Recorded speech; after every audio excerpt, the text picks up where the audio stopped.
MSLI TV, रहनुमाई बदलती दुनिया के लिए। या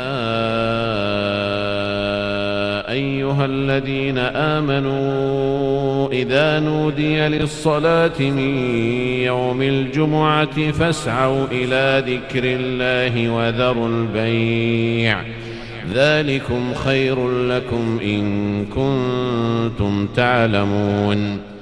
मन यहदिहिल्लाहु फला मुज़िल्ल लहु व मन युज़लिल फला हादिय लहु व अशहदु अन ला इलाहा इल्लल्लाहु वहदहु ला शरीक लहु व अशहदु अन्न मुहम्मदन अब्दुहु व रसूलुहु अम्मा बअद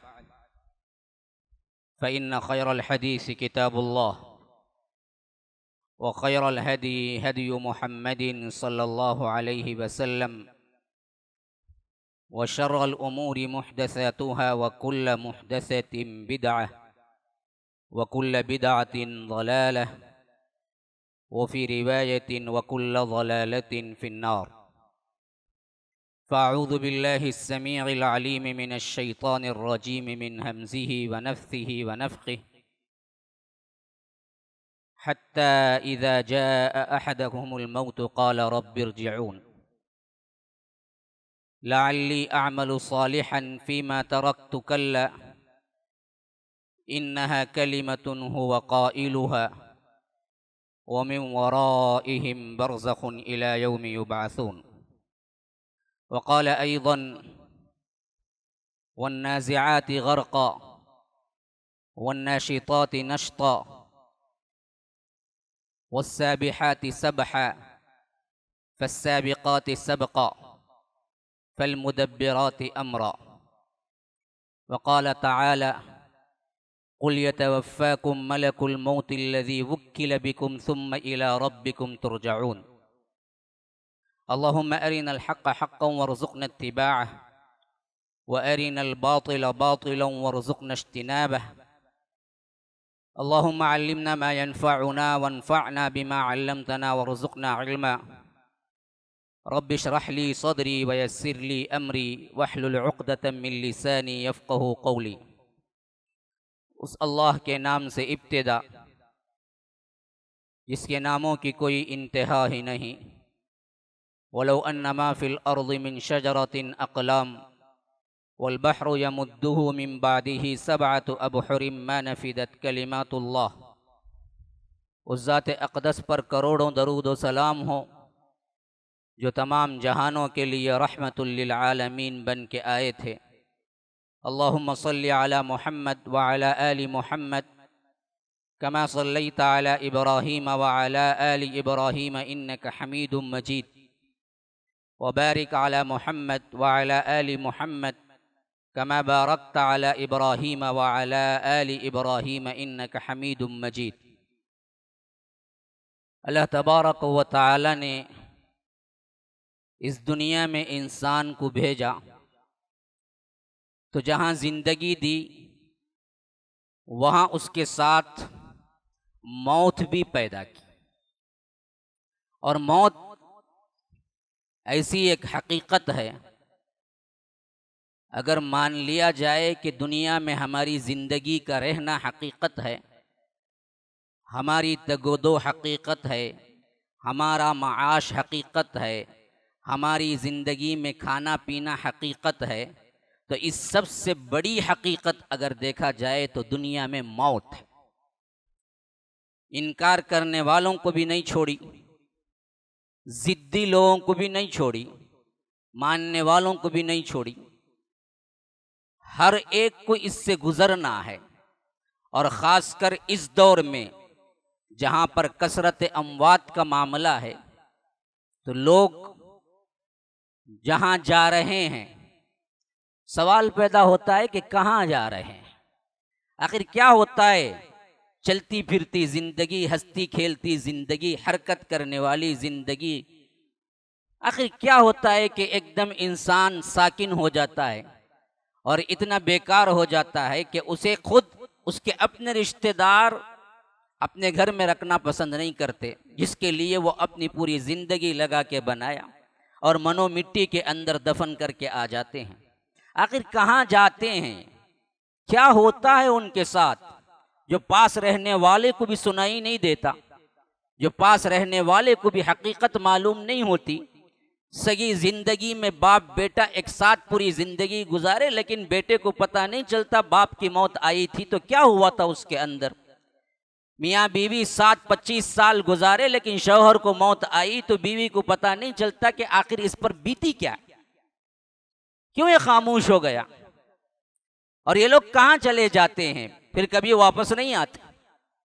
अगर इस सवाल का जवाब हकीकत पसंदाना जायजे के साथ लिया जाए तो याद रखिए हमारी जिंदगी पर बहुत बड़ा असर पड़ेगा।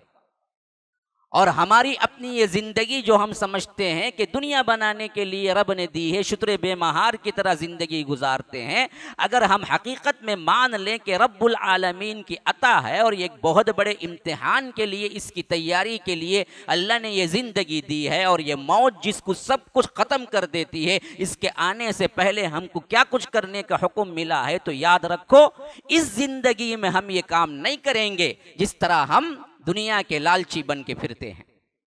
बहुत बड़ी हकीकत है। अगर हम मौज़ू कुरान को डिवाइड करें ना, सच्चे दिल से अगर आप पूरे मौजू को, कुरान के जितने मौजूआत, जितने टॉपिक्स हैं उसमें डिवाइड करें तो 1/3वां हिस्सा अगर देखेंगे तो इसी हकीकत पर रब्बुल आलमीन ने हमें मुतनब्बे किया है। तौहीद, रिसालत और आखिरत, ये 3 मज़ामीन है जो पलटा पलटा कर, दोहरा दोहरा कर रब्बुल आलमीन ने जिक्र किया है। शायद कोई ऐसा एक सूरा आपको नहीं मिलेगा जिसमें जिक्र ना आया हो इन तीनों में से किसी एक का। या तो कहीं तौहीद का बयान होगा, या तो आखिरत का बयान होगा, या तो रिसालत का बयान होगा। हर एक सूरत के अंदर आपको ये मज़ामीन मिल जाएंगे। गोया के असल तरीन मज़ामीन में से अहम तरीन मौजू एक ये है कि इंसान को यहाँ पर मरना है।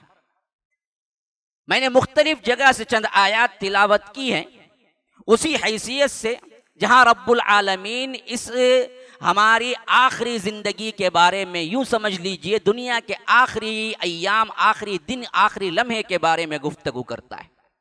सूरह सजदा की तिलावत, उसके अंदर की एक आयत मैंने आपको तिलावत की, फरमाया कुल यतवफ़्फ़ाकुम मलकुल मौतिल लज़ी वुक्किल बिकुम सुम्मा इला रब्बिकुम तुरजऊन। कह दीजिए हम ही हैं दरअसल तुम्हारे लिए मौत को मुकर्रर किए हैं। अब एक मुकर्रर करदा फरिश्ता है जो तुम सबको मौत देता है।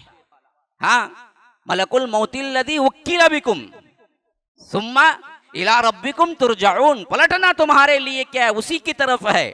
और ये मलकुल मौत है, ये इज़राइल नहीं है, ये नाम हदीस में नहीं आया है। हाँ, इसराफील आया है, जिब्राईल आया है, मिकाईल आया है, लेकिन मलकुल मौत ही लफ्ज आया है कुरान और सुन्नत में, इज़राइल का नाम नहीं आया है। तो हमें यही कहना चाहिए कि उनका नाम मलकुल मौत है जो रूह निकालते हैं, इज़राइल के लिए दलील नहीं है।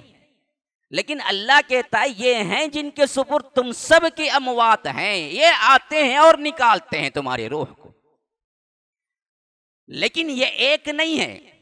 दूसरी जगह फरमाया सूरह अनआम के अंदर, तवफ़्फ़तहु रुसुलुना वहुम ला युफ़र्रितून, हमारे भेजे हुए आते हैं और तुम्हारी रूह निकालने में थोड़ी सी भी आगे पीछे, थोड़ा सा भी इनके अंदर क्या नहीं होता, वक्त टला कर, या वो दरअसल इससे चूकते नहीं है, भूलते नहीं है। तो मालूम हुआ जमा का सीगा इस्तेमाल हुआ है, तो निकालने वाले एक नहीं है, एक ग्रुप है, और उसके सरदार मलकुल मौत है। गोया कि एक मुकर्ररा कमेटी है जिसके सरदार के तौर पर रब ने जिक्र किया, वो मलकुल मौत है उनका नाम। तो एक नहीं है। जो बेकार के जाहिल लोग मिसाल करते हैं, मैं अपने बचपन में और बहुत से उलमाए सू से जिन्होंने क्या किया है, ये अजीब लतीफ़ा भी समझ लीजिए, बयान करते हैं बड़े बड़े मजालिस में भी। जब हम पूछते हैं कि भाई तुम्हारी हर मीलाद में अल्लाह के रसूल आते हैं, जो नक्कर पो हो, डक्कर पो हो, यहाँ पर हो, वहाँ पर हो, गलाजत में आप स्टेज डाल दें और या नबी सलाम अलैका पढ़ते रहें, तो तुम्हारा एतकाद ये है कि वहाँ अल्लाह के रसूल पहुँच जाते हैं और उनके अदब एहतराम में सलाम भी क्या है, बैठ को नहीं पढ़ना कहते, खड़ को पढ़ना, तो अचानक खड़े हो जाते हैं पूरे के पूरे।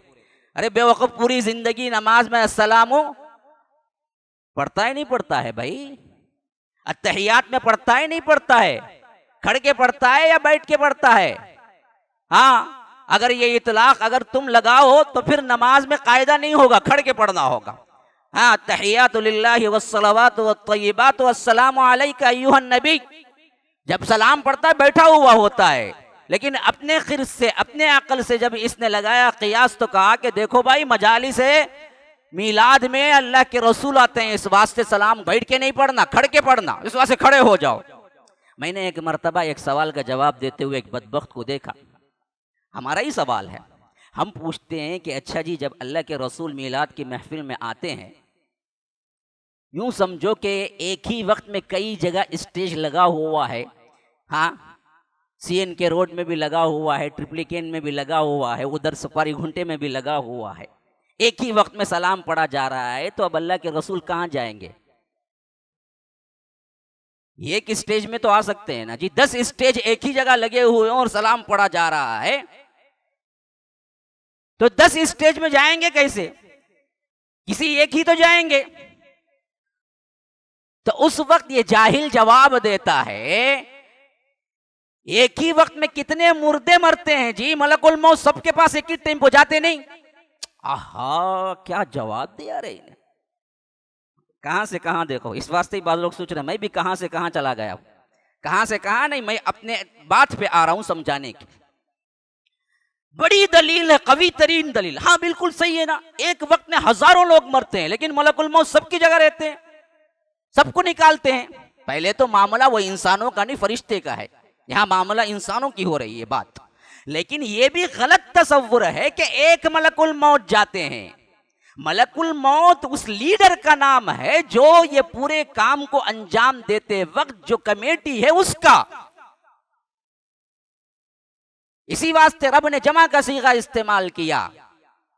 तो इनके अलावा कई ऐसे हजारों लाखों शायद फरिश्ते होंगे इनके अंडर में जो मलकुल मौत का काम, मौत निकालने का काम करते हैं। एक अकेले नहीं है वो, एक पूरे ग्रुप का नाम है। जैसे जहन्नम के दारोगा का नाम हदीस में आया है, कुरान में भी आया है, मालिक है। तो जहन्नम के दारोगा का नाम है, दारोगा का नाम, अफसर का नाम। इसका मतलब ये नहीं है कि जहन्नम का एक ही फरिश्ता है जो उठा उठा के फेंकेगा, बल्कि खुद कुरान में आया है अलैहा 19 फरिश्ते हैं पूरे, जिनके अफसर का नाम मालिक है। वरना इनको मदद करने वाले और भी फरिश्ते हैं जो सबको ये काम लगा हुआ है कि वो उठा के फेंकेंगे। उसी तरह जन्नत के दारोगा का नाम रिजवान आया है हदीस के अंदर। इसका मतलब ये नहीं है कि वही एक जन्नत के क्या है, दारोगा है, अफसर वो हैं। इनके मातेहती में एक बहुत बड़ी ग्रुप है जो ये काम करेगी। तो ऐसे ही मलकुल मौत के लिए ये मिसाल वहां देना ठीक नहीं है, क्योंकि वो असल में एक अफसर है, कमेटी का एक काम के अफसर हैं जो कि अल्लाह रब्बुल आलमीन ने उन्हें जिम्मेदारी दी है। तो समझना असल इल्मी एतबार से आप समझेंगे तो याद रखिए इस तरह के बेकार के मुगालते में नहीं पड़ेंगे। तो गर्ज में बयान कर रहा था, अल्लाह तबारक व तआला ने इस मौत का जिक्र ज्यादातर इस वास्ते किया है कि लोगों तुम्हें इससे गुजरना है, तैयारी कर लो। अच्छा जी, मौत से पहले मौत के उन निशानियों की तरफ भी थोड़ा आपको बता दूं जिससे कोई अंदाजा लगा सकता है कि बंदा आखिरी वक्त में जन्नती बन के गया या जहन्नमी। कुछ इशारे हैं, हतमी तो कोई नहीं कर सकता, हाँ इशारे मिलते हैं। इसी वास्ते हुस्न खातिमा और सूए खातिमा पर असलाफ बहुत डरा करते थे और दुआएं मांगा करते थे कि ऐ अल्लाह हमारा खातिमा जो है ना वो अच्छा कर, क्योंकि आखिरी वक्त का जो खातिमा है उसी पर तुमको कल क़ियामत के दिन उठाया जाएगा। कब्रों में उन्हीं हालतों में तुम उठोगे जिस हालत में तुमने क्या है, यहाँ पर रूह तुम्हारी कब्ज हुई थी। अगर यहाँ पर मरते वक्त ही बुरी हालत में मरो तो याद रखो फिर तो क्या है, मशाकिल ही मशाकिल है अगली जिंदगी में। इस वास्ते डरते रहना चाहिए इंसान को हमेशा, उस वक्त खासकर जब वो गुनाह में होता है। अभी इसी वक्त मलकुल मौत तुम्हारी रूह को कब्ज कर ले तो हालत क्या होगी। नेट में बैठा हुआ है, गाने सुन रहा है, मूवी देख रहा है, समझ रहा है कि कोई नहीं मुझे देख रहा है, हाँ, नंगी फिल्में देख रहा है, समझ रहा है कि अकेले कमरे में बंद हूं, मुझे कौन देखने वाला है। लेकिन याद रखो, अगर तुम्हारा वक्त मुकर्ररा आ पहुंचा और अल्लाह तुम्हारी रूह को कब्ज कर ले तो हराम कारी में क्या है, तुम्हारी मौत होगी। फिर तो मामला ही अव्वल दिन से रोज सख्त होता चला जाएगा। इसी तरह शराब पी के पड़ा हुआ है, अल्लाह रूह कब्ज कर ले तो हराम में मौत हुई।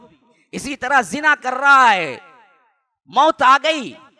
इसी तरह किसी लड़की के साथ गुलछरे उड़ा रहा है, मौत आ गई, क्या होगा। इसी तरह बाज़ लोग खुद हराम मौत को दावत देते हैं, खुदकुशी कर लेते हैं, क्या होगा, बुरी मौत। अव्वल दिन से ही वही चीज उसे दोहराई जाएगी। कूद के मरा तो क्या है, क़यामत तक कूद के मरने की सजा अल्लाह ताला देगा। चाकू चुबा के मरा तो क़यामत तक चाकू चुबाने की सजा उसको देगा। सूली पे लटक के मरा तो सूली पे लटकने की जो सजा थी, जो दर था, वो क़यामत तक उसे देता रहेगा अल्लाह रब्बुल। ये तो क़यामत तक का बरज़ख कमा, फिर आगे। इसी वास्ते असलाफ इससे बहुत डरा करते थे कि अल्लाह मैं इबादत तो कर रहा हूं, रात दिन लगा रहा हूं, लेकिन पता नहीं मौत कब आ जाए और उस वक्त मैं हालत ईमान में हूं। इसी वास्ते अल्लाह तबारक व तआला ने भी हमें हुक्म दिया कि या अय्युहल्लज़ीना आमनुत्तकुल्लाह हक़्क़ तुक़ातिह, ऐ लोगों जो ईमान लाए हो अल्लाह से डरो, अल्लाह तबारक व तआला से वैसे ही डरो जैसे डरने का हक है। वला तमूतुन इल्ला व अंतुम मुस्लिमून, देखो तुम्हें मौत ना आए लेकिन तुम हालत ईमान में हो। ऐसे वक्त में तुम्हें मौत आए तो मतलब क्या है, हमेशा ईमान की हिफाजत में लगे रहो, पता नहीं तुम गुनाह करने लगो और मौत आ जाए। और ऐसी मौत तो क्या है, बुरा खातिमा है, सुए खातिमा है। बाज़ लोग समझते हैं कि सबसे अच्छी मौत तो क्या है जी, करोड़ों लोग नमाज जनाजा को आ जाएं, फला देखो बहुत बड़ा तारीख साज जनाजा। हालांकि इसकी कोई गारंटी नहीं है। बाज़ लोग दिनों को मखसूस कर लेते हैं, बाज़ लोग रमजान को मखसूस कर लेते हैं, बाज़ लोग 27वीं रात को मखसूस कर लेते हैं। ओ देखो रमजान में, ऐसी गारंटी कोई है? रमजान में मर गया सब गुना पाक, 27वीं में मर गया जो चाहे करता रहा। हाँ जी, अगर ऐसा होता तो बस क्या है, इंसान इसी के लिए ख्वाहिशें करते, असलाफ इसी के लिए ख्वाहिशें करते। जबकि अल्लाह के रसूल सल्लल्लाहु अलैहि वसल्लम की मौत रमजान में नहीं आई, रमजान में तो नहीं आई ना भाई। सिद्दीक अकबर की मौत रमजान में नहीं आई, हजरत उमर की मौत रमजान में नहीं आई। अगर ऐसा होता तो अल्लाह तबारक व तआला अपने महबूब की मौत रमजान में रखता। दिनों को मखसूस कर लेना, महीनों को मखसूस कर लेना, घड़ियों को मखसूस कर लेना, उस वक्त अगर हदीस में साबित भी हो कोई बात तो असल जिंदगी पे असर होता है कि अमल अच्छा हो, तौहीद हो, उसके साथ साथ ये भी मिल जाए तो जो कहते हैं ना ये सोने पे सुहागा। वरना अमल अच्छा नहीं है, अमल बुरा है और इंसान सिर्फ समझता है कि जुमा में मिल जाए या आकर क्या है रमजान में मिल जाए मौत तो क्या है सीधे जन्नत। बाज़ लोग समझते हैं जन्नतुल बकी में अगर दफन हो जाए तो पूरे के पूरे क्या हैं, वो जन्नती ही हैं। कौन बोले भाई? अब्दुल्ला इब्ने उबई भी जन्नतुल बकी में तो है, उसको अजाब नहीं होगा क्या? इन्नल मुनाफिकीन फी दरकिल अस्फली मिनन नार, वो तो जहन्नम के सबसे निचले घड़े में होगा। मुनाफिकीन का सरदार है तो कहाँ है? वहीं पर तो है। तो किसी खास मिट्टी की, किसी खास कब्रस्तान की, किसी खास दिन की, किसी खास जगह की मामला असल में ये नहीं है। मामला असल में ये है कि रब्बुल आलमीन ने जो जिंदगी तुम्हें दी थी उस जिंदगी में तुमने अच्छाई का काम कितना किया था, उस पसे मंजर में उलमाए सलफ कहते हैं कि मौत का आखिरी वक्त तुम्हें आता है। याद रखो, इंसान बुराई में जिंदगी गुजारता है तो उसको बहुत ज्यादा डरना चाहिए, क्योंकि उसका दिन का 24 आवर्स के हिस्से में वो 20 आवर्स बुराई में गुजारा तो मौत भी बुराई में आएगी, क्योंकि उसका गुजारा हुआ वक्त बुराई में है। किसी इंसान को हद दर्जा फिल्म और हद दर्जा फिल्म एक्टर से मोहब्बत है तो आखिरी जुबान से किसी फिल्म एक्टर का नाम निकलेगा, मर जाएगा। होता है, ऐसा हुआ है, कई तारीख साज वाकयात है। जो जिससे दिली मोहब्बत रखता है, जो जिसके साथ अटैच होता है, जो जिसको पसंद करता है, जिससे जिंदगी भर साथ रहा है, आखिर वक्त में वही कलिमात उससे अदा होते हैं। हाँ, इमाम इब्नुल क़य्यिम ने किताबें लिखी हैं इस पर, इमाम इब्न कसीर ने किताबें लिखी हैं, कई वाक़ियात बताए हैं। एक आदमी जिंदगी भर बिजनेस में ऐसे लगा रहा, ऐसे लगा रहा, ऐसे लगा रहा कि ना उसे अल्लाह तबारक व तआला के अहकामात की फिक्र थी, ना शरीयत की फिक्र थी, ना हराम की फिक्र थी, ना हलाल की फिक्र थी। आखिरी वक्त में लोग कह रहे हैं कि देखो मौत का वक्त है, ला इलाहा इल्लल्लाह पढ़ लो, तो रिवायतें हैं कि उसकी जुबान से आखिरी कलिमा ये था कि ये फलां चीज इतनी कीमत में बेचो, ये फलां चीज इतनी कीमत में बेचो। आखिर यही लफ्ज कहता कहता मर गया। पूरी जिंदगी वही बोलता रहा ना जी, ये इतनी कीमत में, ये इतनी कीमत में, ये इतनी कीमत में, यही बातें करता रहा पूरी जिंदगी। मौत भी उसी पे आएगी। हरामकारी करता रहा तो मौत भी उसी पे आएगी। फिल्में देखता रहा तो मौत भी उसी पे आएगी। हाँ, बाज लोग क्या हैं, बदतरीन हालत में हमारे आंखों के सामने मौत के मुंह में जाते हैं और हमें अकल नहीं आती। तो जिंदगी का आखिरी वक्त तुम्हारे पिछले जिंदगी गुजारने का जितना अरसा तुमने ज्यादातर किस में गुजारा है उसके मुताल्लिक होता है। तो अल्लाह के लिए अपनी जिंदगी का ज्यादातर वक्त तौहीद में, तज़कीर में, जिक्र में, ला इलाहा इल्लल्लाह में, इसमें गुजारो ताकि आखिरी वक्त में कलीमा नसीब हो जाए। क्योंकि ये बहुत बड़ी अलामत है हुस्न खातिमा की, हुस्न खातिमा की। मन क़ाला आखिरु कलामिही ला इलाहा इल्लल्लाह, जो कोई जिसका आखिरी कलाम ला इलाहा इल्लल्लाह होगा दखलल जन्नह, उसके लिए जन्नत है। क्योंकि उसका आखिरी कलाम ला इलाहा इल्लल्लाह था, कलीमा नसीब हो गया मरते वक्त। तो अल्लाह तबारक व तआला ये आखिरी कलीमा नसीब करना बहुत बड़ी सआदत है, लेकिन सबको नसीब नहीं होता जी। इस वास्ते नहीं होता कि जिंदगी में उस तरह का अमल नहीं होता। जिंदगी में अज़कार की पाबंदी रही, अल्लाह की तौहीद पर क्या है वो पूरे तौर पर जम के रहे, तो वैसे कठिन तरीन मराहला, क्योंकि वो वक्त नाजुक तरीन वक्त है जिसमें बड़ी कशमकश होती है।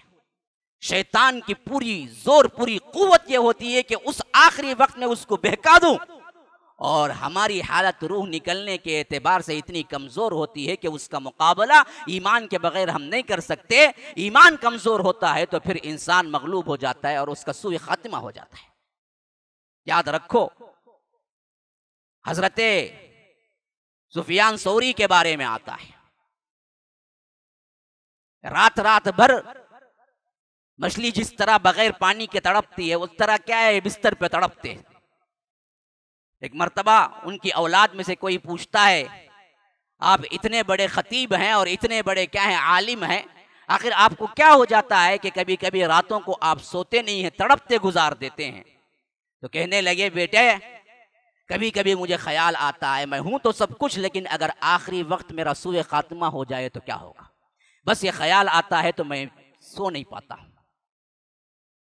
ऐसा वक्त जिसमें क्या है कोई गलती कर रहा हूं या कोई गलत तरीके का है जो सूए खातिमे की अलामत है, अगर उस अलामत में मैं मर जाऊं तो फिर तो पहले दिन से कठिन मरहला मेरे लिए शुरू हो गया। इसी वास्ते आप देखते हैं कि अस्हाब रसूलुल्लाह सल्लल्लाहु अलैहि वसल्लम एक एक लम्हे का लिहाज रखते थे कि कहीं अल्लाह तबारक व तआला नाराज ना हो जाए। और यही कैफियत बाद में आने वाले ताबईन, ताबिउत ताबईन की जिंदगियों में हमें मिलता है कि वो किस तरह अल्लाह तबारक व तआला से डरा करते थे और खासकर हुस्न खातिमे की दुआएं करते थे। क्या अल्लाह हमें क्या है खातिमा बिल खैर फरमा। आज हमारे लिहाज से एक तो मौत का डर ज्यादा, और दूसरा मांगना भी हम छोड़ दिए हैं। मांगना भी हम छोड़ दिए, मांगते हैं दुनिया मांगते हैं, लेकिन हुस्न खातिमा बहुत कम लोग मांगते हैं। जितनी भी उम्र हो जाए पूछो और जिंदगी चाहिए, लेकिन ये बहुत कम अफराद हैं जो कहते हैं कि हमें तो जिंदगी गुजार दी हमने, अब तो हमें अल्लाह से दुआ है कि अल्लाह ताला हमें ईमान की मौत नसीब कर दे। अल्लाह के रसूल सल्लल्लाहु अलैहि वसल्लम ने फरमाया कि हुस्न खातिमा की एक अलामत है कि मौत होने के बाद पेशानी पे पसीना आए, ये भी हुस्न खातिमे की एक अलामत है। मैयत के पेशानी पर पसीना आना, हुस्न खात्मे की अलामत है। इसी तरह अल्लाह के रसूल सल्लल्लाहु अलैहि वसल्लम ने फरमाया कि शहीद अल्लाह तबारक व तआला की राह में जो होता है ना, ये बहुत बड़े हुस्न खात्मे की अलामत है, क्योंकि अल्लाह तबारक व तआला उसे डायरेक्ट जन्नत देता है, जहां सबसे परिंदों की शक्ल में किंदीलों पे वो जहां चाहे फिरता रहता है, किंदीलों के अंदर बंद रहते हैं, या नहीं तो परिंदों की तरह जहां चाहे फिरते रहते हैं।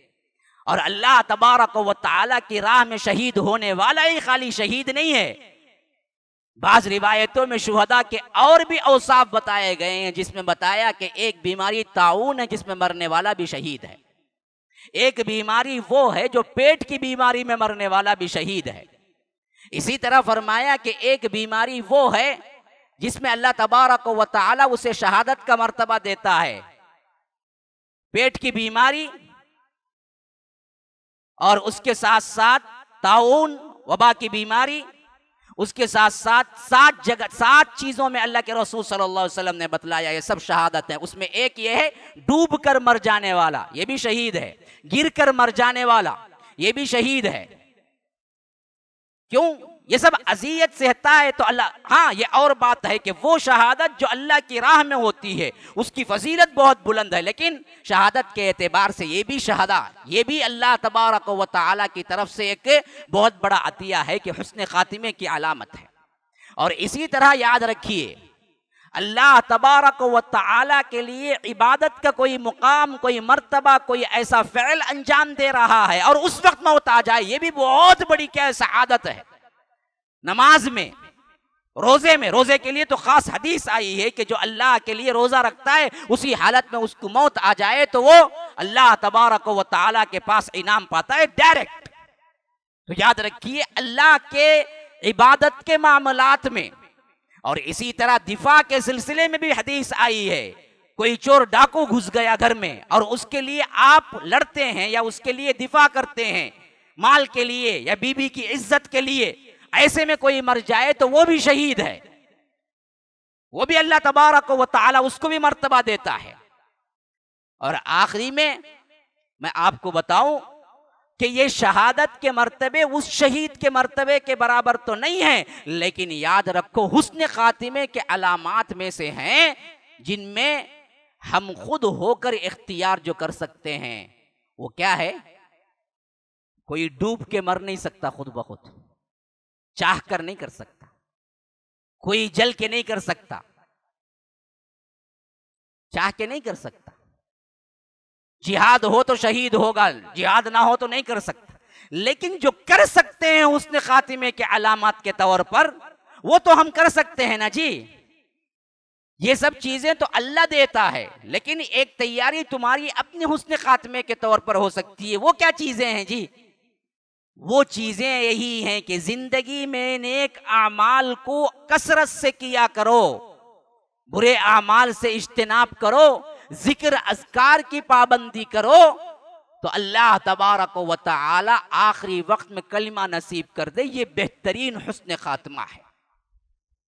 अल्लाह तबारक व तआला तुम्हारा आखिरी जो लफ्ज निकाले जुबान से वो ला इलाहा इल्लल्लाह हो, तो ये सबसे बेहतरीन हुस्न खात्मा है। अब आगे चलो कि जब इसने खातिमे की अलामात हो जाएंगे तो एक हद तक क्या है, ये गारंटी नहीं बोल सकता कोई बंदा, लेकिन हम गुमान कर सकते हैं कि बहुत अच्छी मौत हुई है, अल्लाह तबारक व तआला इनसे दरगुजर फरमाएगा। लेकिन इसके बाद के जो हालात होते हैं वो झेलना सबको पड़ता है, जो मौत की अपनी एक तकलीफ होती है, जिसको अल्लाह के रसूल सल्लल्लाहु अलैहि वसल्लम ने बरा इब्न आजिब की रिवायत में हमें बताया है कि नेक और बद की रूह कैसे कब्ज होती है और उस पर क्या बीतती है। अल्लाह के रसूल सल्लल्लाहु अलैहि वसल्लम एक जनाजे के साथ गए थे। रिवायत में आता है कि अभी जनाजा जो दफन करने के लिए कब्र थी वो तैयार नहीं हुई थी, तो अल्लाह के रसूल सल्लल्लाहु अलैहि वसल्लम इंतजार के लिए बैठ गए और इसी असना में सहाबा भी बैठ गए और अल्लाह के रसूल सल्लल्लाहु अलैहि वसल्लम ने अब बहुत ही अनोखा वहां पर सवाल किया कि मालूम है जब इंसान की मौत आती है और रूह कब्ज होती है तो उस पे क्या बीतती है और ये रूह कहाँ जाती है। असहाब रसूलुल्लाह सल्लल्लाहु अलैहि वसल्लम ने कहा कि अल्लाह के रसूल आप हमें बताइए, आप बेहतर जानते हैं। तो तो अल्लाह के रसूल सल्लल्लाहु अलैहि वसल्लम, ये तवील तरीन अहादीस और मुख्तलिफ अहादीस का खुलासा है मुस्नद अहमद वगैरह की रिवायत के अंदर, जिसमें अल्लाह के रसूल सल्लल्लाहु अलैहि वसल्लम ने पूरी कैफियत बयान की है। बयान किया कि जब किसी की मौत का वक्त आता है तो सबसे पहले अगर वो अच्छा इंसान होता है तो आसमान जैसे सूरज वाले, यानी सूरज वाले रोशन सितारे जैसे खूबसूरत सूरतों के साथ फरिश्ते आके बैठना शुरू हो जाते हैं, यहाँ तक कि उससे उन्हें उन्स होता है, राहत होती है, उससे उन्हें क्या है, अल्लाह की मुलाकात का शौक़ पैदा होता है। जैसा कि मैंने गुज़िश्ता जुमा में बयान किया कि जो अल्लाह से मुलाकात चाहता है अल्लाह भी उससे मुलाकात चाहता है, जो अल्लाह से मुलाकात नहीं चाहता अल्लाह भी उससे मुलाकात नहीं चाहता। तो अम्मा आयशा ने पूछा, अल्लाह के रसूल, हम सब मौत से कराहत करते हैं तो मौत को कौन चाहता है? अल्लाह के रसूल ने फरमाया, आयशा बात ये नहीं है, जब मलकुल मौत या फरिश्ते मौत के आकर इतला देते हैं कि अब जाने की तैयारी है, तो उस वक्त मोमिन बंदा कहता है कि हाँ मैं हाजिर हूं, मुझे ले चलो, खुशी महसूस करता है। अगर वही काफिर और मुनाफिक होता है तो वो दरअसल तंगी महसूस करता है और भागना शुरू करता है। उस वक्त मौत तो टाले नहीं टलती, लेकिन उसकी कैफियत की दर्दमंदी और उसके अंदर का दर्द वो तुम्हें दरअसल मैयत के ऊपर के आंख और अजसाम और चेहरे से भी जाहिर होता है। कभी कभी बास के चेहरे तरोताज़ा होते हैं मरने के बाद भी, और बास के चेहरे किसी तरह क्या है, खजूर का दरख्त जो सूख कर टूट चुका हो उस तरह के क्या है हालात होते हैं उसके चेहरे को देखते हुए, तो उससे भी एक तरह का अंदाजा होता है। लेकिन अल्लाह के रसूल सल्लल्लाहु अलैहि वसल्लम ने फरमाया कि बरा इब्न आजिब की रिवायत में कि जब फरिश्ते आके बैठना शुरू हो जाते हैं, यहाँ तक कि बिल्कुल वो पॉइंट आ जाता है जहां पर एक लम्हा ना आगे ना एक लम्हा पीछे होता है, तो उस वक्त मलकुल मौत आते हैं, साथ में उन्हें खुशबू। एक रिवायत अबू हुरैरा की आई है जिसमें आया है कि सफीद रेशमी कफन लिए हुए जन्नत का आते हैं। दूसरी रिवायत में आया है कि खुशबू लिए हुए आते हैं और साथ में कफन लिए हुए आते हैं। और आखिरी अल्फाज मलकुल मौत वहां पर कहते हैं आकर, ऐ बेहतरीन पाकीज़ा पसंदीदा रूह निकल। बस ये कहना था कि रूह निकलना शुरू हो जाती है, और उसकी कैफियत अगर आलम में आप तसव्वुर करें तो अल्लाह के रसूल ने मिसाल दी जैसे मशकीज़े का ढकना खुल जाए और उसमें से पानी उड़ेल दे, तो अगर एक कतरा पानी भी होगा तो कितनी आसानी से आ जाएगा, उस तरह इस जिस्म के कैद खाने से रूह उतनी आसानी से निकल जाती है, कोई तकलीफ नहीं। जैसे आप क्या हैं, बॉटल खोलें, पानी अंदर हो और गिलास में पानी डालने के लिए आप बॉटल को झुका दें, तो जैसे ही आप झुकाएंगे पानी का एक कतरा भी हो, बगैर किसी दिक्कत के पानी पूरा ट्रांसफर हो जाएगा बोतल में, ये गिलास में। उसी तरह आसानी, ये एक कैद खाना है, ये रूह का कैद खाना है, याद रखो। ये जिस्म असल में खबरस्तान है, किसका? रूह का। यहां दफन है अंदर कहीं, और यहां से निकलना एक अहम तरीन दर्दनाक कैफियत है। उस कैफियत को अल्लाह के रसूल ने फरमाया अगर वो मोमिन बंदा है तो बस उसे इतनी भी तकलीफ नहीं होगी।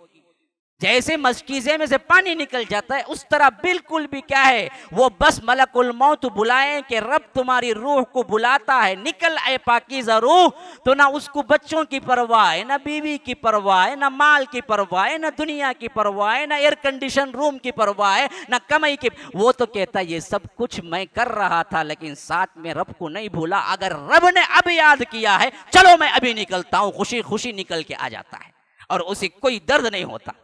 मशकीज़े से जिस तरह पानी निकल उस तरह निकल जाता है। और उस रूह को जन्नत के वो कफन जो रेशमी लिबास में आया हुआ है और खुशबू जो जन्नत से आई हुई है उसमें लपेट कर फरिश्ते बड़े अदब व एहतराम से अपने हाथों में लेते हैं। अल्लाह के रसूल के पलक झपकने का वक्फा नहीं होता, एक हाथ से दूसरा, दूसरा तीसरा, तीसरा चौथा फरिश्ता देते देते देते यहाँ तक कि आसमान तक पहुँच जाता है और आसमान के दरवाज़ा खटखटाता है। वो फरिश्ता जो उस रूह को लेके गया है तो आसमान का फरिश्ता पूछता है किसको लेके आए, क्योंकि हर कस और नाकस को तो दरवाजे नहीं खोले जाते ना जी, ये तो आसमान के फरिश्ते, आसमान के दरवाजे हैं। जमीन के महलात भी अगर कोई क्या है अहम तरीन महल है तो दरवाजा नहीं खोलता जब तक के पूछता नहीं कि कौन है। तो आसमान के दरवाजे ऐसे वैसे को कैसे खुल जाएंगे? तो पूछा जाता है कौन है? वहां से वो फरिश्ता जवाब देता है, हदीस के अल्फाज हैं, नाम वो लेता है जो उसका खूबसूरत तरीन नाम था, और लक़ब वो लेता है जो दुनिया में उसे खूबसूरत तरीन लक़ब था, वैसे नाम और लक़ब से कहता है कि फला इब्ने फला तेरे लिए यहाँ पर आए हैं, दरवाज़ा खोलो, ये रब के मुलाकात के लिए जा रही है रूह। तो आसमान का पहला दरवाज़ा, दूसरा, तीसरा, चौथा, पांचवा, छठा, सातवां, तमाम दरवाजे उसके लिए खोल दिए जाते हैं और ये बुलंदी चढ़ता चला जाता है। यह है अच्छे मोमिन बंदों की रूह। ये कैफियत सामने मैयत हो तो आपको नजर नहीं आएगी। ये कैफियत एक और आलम का नाम है, तुम्हें दिखेगा नहीं। अभी मौत हुई है बाप की, बेटा बैठा रो रहा है, लेकिन उस कैफियत में बाप पर क्या बीत रही है, उसकी रूह के साथ क्या हो रहा है, आपको नहीं आएगा इस दुनिया में रहते हुए तसव्वुर। लेकिन हदीस आपको बता रही है कि यह हो रहा है। अगर ईमान अल्लाह के रसूल सल्लल्लाहु अलैहि वसल्लम पर तो यकीन रखो और चाहो कि ऐसा ही मामला हम सब के साथ। तो इसके लिए खाली खोली दावे नहीं है, अमल की जरूरत है, अमल की पेहम जरूरत है, तब कहीं जाके ये मौका मिलता है, वरना तो बड़ा कठिन मरहला है। दूसरी तरफ इसको भी सुन लो, अल्लाह के रसूल सल्लल्लाहु अलैहि वसल्लम कहते हैं, अम्मल काफिर वल मुनाफिक, या कमजोरी ईमान वाला, बुराई करने वाला, दगाबाज, धोखेबाज, मुशरिक, काफिर, मुल्हिद, मुनाफिक, अगर इसकी रूह कब्ज करने का मौका आता है, सख्त तरीन, सियाह तरीन, करफ तरीन ऐसा चेहरा देखे तो डर जाएं, उस तरह के फरिश्ते आके बैठना शुरू कर लेते हैं करीब, यहां तक कि आखिरी वो लम्हा आ जाता है जहां से इसकी रूह को निकालना होता है, तो मलकुल मौत भी पहुंच जाते हैं और कहते हैं कि ऐ खबीस रूह निकल, छुपती फिरती थी ना, अब जिस्म से निकल। फिर अल्लाह के रसूल उस निकलने की कैफियत को बयान करते हुए कहते हैं कि मलमल का कपड़ा, जो कि हम क्या कह सकते हैं, जिसको चादर का कपड़ा कह लीजिए, अगर किसी कांटेदार दरख्त पर डाल दिया जाए और उससे उसको खींचा जाए तो जिस तरह अलग अलग एक धागा निकल कर अलग अलग आएगा, उस तरह इसके जिस्म से अलग अलग टुकड़े हो होकर रगों के अंदर दर्द दे देकर ये रूह निकलना शुरू होती है। बास जगह तो कुरान जिक्र करता है कि फ़अल्क़ौ सलम मा कुन्ना नअमल मिन सू, जो बुराई किया था इसकी वजह से वो अंदर ही अंदर छुपता फिरेगा, रूह निकालने के लिए तैयार नहीं होगा। तो अल्लाह तबारक व तआला कहता है ये फरिश्ते उसके जिस्म में अंदर डूब कर इसको खींचेंगे। वन्नाज़िआति ग़र्क़ा वन्नाशिताति नश्ता, डूब कर खींचने वालों की कसम, ये काफिर की रूह है। जिस्म के अंदर मलकुल मौत के जो फरिश्ते हैं वो अंदर इससे दाखिल होकर उसकी रूह जो छुप के फिरना चाहती है उसको निकालते हैं उसको, यहाँ तक कि ऐसा होता है जैसे तुम मलमल का कपड़ा किसी कांटेदार दरख्त पर डालकर खींचो तो टुकड़े टुकड़े बन के जिस तरह निकलता है, उसी तरह उसकी रूह कट कट के दर्द दे देकर निकलती है। तो जैसे ही निकलती है तारकोल का जहन्नम का लिबास साथ में होता है और उससे ऐसा बदबू निकलती है, ऐसी बदबू गोया के कई दिनों का मुर्दार, उसके अंदर के गोश्त में भी उतनी बदबू नहीं होगी जितनी बदबू निकलती है वहां से, उसमें उसे लपेटा जाता है और आने वाहिद में फरिश्ते उसको ले जाकर एक हाथ, दूसरा, तीसरा, चौथा, पांचवा, छठा, सातवां, यहां तक के आसमान के फरिश्ते पर पहुंचता है तो दरवाजा खटखटाया जाता है। आसमान के फरिश्ते वाले पूछते हैं कि कौन, किसकी रूह लाया है? खबीस तरीन नाम अल्लाह के रसूल कहते हैं, सबसे बुरा लक़ब जो वो दुनिया में इस्तेमाल होता था, उससे फला इब्ने फला की रूह आई है। मलकुल मौत कहते हैं तो वहां से जवाब आता है कि ला तुफ़त्तह, अल्लाह के रसूल ने ये आयत पढ़ी, उसके बाद फरमाया कि ला तुफ़त्तहु लहुम अबवाबुस समाई वला यदखुलूनल जन्नह हत्ता यलिजल जमलु फी सम्मिल खियात, इसके लिए आसमान के दरवाजे नहीं खोले जाएंगे। ला तुफ़त्तहु लहुम अबवाबुस समा, और जन्नत का दरवाजा इसके लिए नहीं खोला जाएगा। तो वहां से उसको कहा जाएगा कि इसको नहीं खोला जाएगा, रब इससे मिलना पसंद ही नहीं करता, आसमान के दरवाजे हम नहीं खोल सकते। पूछा जाएगा कि अब क्या किया जाए? जवाब होगा कि फेंको उठा के इसको यहीं से, फिर अल्लाह के रसूल ने सूरह हज की यह आयत पढ़ी, फकअन्नमा खर्र मिनस समाई फतख्तफुहु तैर औ तहवी बिही रिह फी मकानिन सहीह, कि ऐसे उसको उठा के फेंका जाता है कि यहाँ तक कि वो हवा के अंदर जो जोर है इसकी वजह से उसके टुकड़े उड़ जाएं या कोई दूर के मकान में वो जाके क्या है पड़े। इससे अल्लाह को कोई सरोकार नहीं। ये बदी और बुरा और जालिम और मुनाफिक और वो इंसान जो शिर्क करता है उसके साथ ये सलूक होता है। ये है रूह निकलने की वो कैफियत जो सही अहादीस के अंदर आई है। मुसलमानों, खा कोई किस से भी मरे, ये कैफियत से तो गुजरना होता है। हाँ, कौन सी बीमारी से मरे, किस हालत में मरे, इस कैफियत से तो गुजरना होता है। मौत की एक अपनी सख्ती है, याद रखो, वहां से गुजरना होता है। तो फिर क्यों लापरवाह जिंदगी गुजारते हो कि हमें कोई चीज तकलीफ ही नहीं है। ये अमल हमेशा याद रखो तुम पर बीतेगा एक दिन, जिससे गुजर कर ही जाना है। इसके लिए तुमने क्या तैयारी कर रखी है, तो अल्लाह के लिए तैयारी करो। मौत कब आने वाली है किसी को पता नहीं, लेकिन आएगी तो वहां पर तुम्हारा नामो नसब नहीं चलता है, तुम्हारी खूबसूरती नहीं चलती है, तुम्हारी डिग्रियां नहीं चलती हैं, तुम्हारा माल नहीं चलता है, तुम्हारा ऐशो आराम नहीं चलता है, तुम्हारा ओहदा नहीं चलता। एक ही बात चलेगी, वो है अमल, तुम्हारा ईमान। उस हैसियत से तुम्हारे साथ मलकुल मौत फैसला करेंगे, सलूक करेंगे। कहा बैठने वाले बाजू को दिखे या ना दिखे, पास वाले को दिखे या ना दिखे, लेकिन मामला यही है। याद रखो, अच्छा होगा तो उसकी रूह अल्लाह बड़े आसानी के साथ ले जाएगा और पहले ही मरहले में आसमानों के दरवाजे उसके लिए खोल दिए जाएंगे। और जब वो सातों आसमानों को पार कर ले तो रब वहां से ऐलान करेगा, मेरा यह बंदा है जिसकी रूह को आला इल्लियीन में जगा दो। अगर बुरा है जिसकी रूह को आसमान के दरवाजे खोलेंगे भी नहीं और उठा के फेंका जाएगा, और अल्लाह फरमाएगा कि इस बदबख्त की रूह को सिज्जीन में जगा दो। और बाज रिवायतों में आया है कि सिज्जीन वहां है जहां हमारी जमीन के 7 जमीनों के नीचे एक बहुत बड़ा अंगार है, बहुत बड़ा एरिया वो है जहां पर लावा पक रहा है, वो है सिज्जीन, जहां पर रखने का हुक्म देगा। और आज साइंस भी तदबीक देती है कि अगर इंतहाई ये लेवल तमाम सतही लेवल जमीन के पार करें तो ऐसी एक बहुत बड़ी जगह है जहां पर सिर्फ आग है, जिसकी डिग्री और जिसकी हिद्दत हम किसी दुनिया की आग से मुकाबला नहीं कर सकते हैं। और ये बात याद रखिए, कुरान इसकी तरफ इशारा करता है। खाली 7 आसमान नहीं है, अल्लाह कहता है वमिनल अर्दि मिस्लहुन, 7 जमीनें भी हैं। जैसे 7 आसमान है ऐसे 7 जमीनें हैं। 7 जमीनों के नीचे एक और मर्तबा है जहां पर खालिस अंधेरा और धुआं और आग है।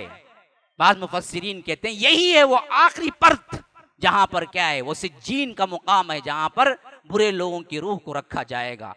इल्लीन वो मुकाम है जो बहुत बुलंद आसमानों के ऊपर भी है, जहां जन्नतुल माला है, जन्नतुल मावा जिसका जिक्र जहन्नम इसमें सूरह नजम में भी आया है। वहां रखेगा बुलंद तरीन, जहां पर वो अल्लाह तबारक व तआला के करीब होंगे। और ये अरसा कितना होगा अल्लाह ही को मालूम है, क्योंकि क़यामत कायम होने तक बरज़ख का एक मरहला है जो गुजरना ही गुजरना है। तो याद रखो, ऐसा ही ये अलल टब जिंदगी गुजारने का अंदाज हमारा नहीं होना चाहिए मेरे भाइयों। बहुत मराहिल हैं, हमको उस वक्त तक फुर्सत नहीं है और सुकून नहीं है। जैसे बाज़ असलाफ के अक़वाल हैं कि जब तक कि हम जन्नत के दरवाजे पर कदम न रख दें तब तक हमारे लिए परेशानियां हैं, मसाइब व आलाम है, डर है, बड़ी मुश्किल तरीन रास्ते हैं जहां से गुजर के जाना है। तो हमेशा इसका ख्याल रखो, उस वक्त तक सुकून नहीं है हमें। अमल अमल अमल पैहम अमल। उसके बाद की जिंदगी आपके लिए क्या है, अजाब कब्र होगा या तो इनामाते कब्र हैं। फिर उसके बाद की जिंदगी पुरसिरात, मैदान हशर, तपती हुई क्या है धूप, फिर उसके बाद पुरसिरात में हिसाब, फिर इसके बाद वहाँ से गुजरोगे तो तुम्हारे नाम आमाल का मरहला, फिर उसके बाद कई मराहल ऐसे हैं जो महशर के मैदान में से गुजरना, यहाँ तक कि अल्लाह तबारक व तआला जन्नत के दरवाजे तक पहुँचा दे, फिर आप वहाँ दाखिल हो जाएं तो फिर वहाँ से तुम्हारी सुकून की ज़िंदगी निकलती है, वहाँ तुम्हारी लापरवाही की ज़िंदगी और खुशी की ज़िंदगी शुरू होती है। अब कोई धड़का नहीं है, अब तो जन्नत तक हम पहुँच गए। तब तक के लिए एक लंबी मुसाफत है जिसमें तुम्हारे लिए परेशानियां हैं, तुम्हारे लिए बहुत कठिन मराहल हैं। इससे रूगर्दानी करना और इससे गाफिल होना सबसे बड़ी गफलत है। इससे बड़ी गफलत दुनिया में कोई और नहीं है। हादा वबिल्लाहि तौफीक व सल्लल्लाहु वसल्लम अला नबीना मुहम्मद। अस्अलुल्लाह ली व लकुम व लिसाइरिल मुस्लिमीन मिन कुल्ली ज़ंबिन फस्तगफिरूह इन्नहु हुवल गफूरुर रहीम।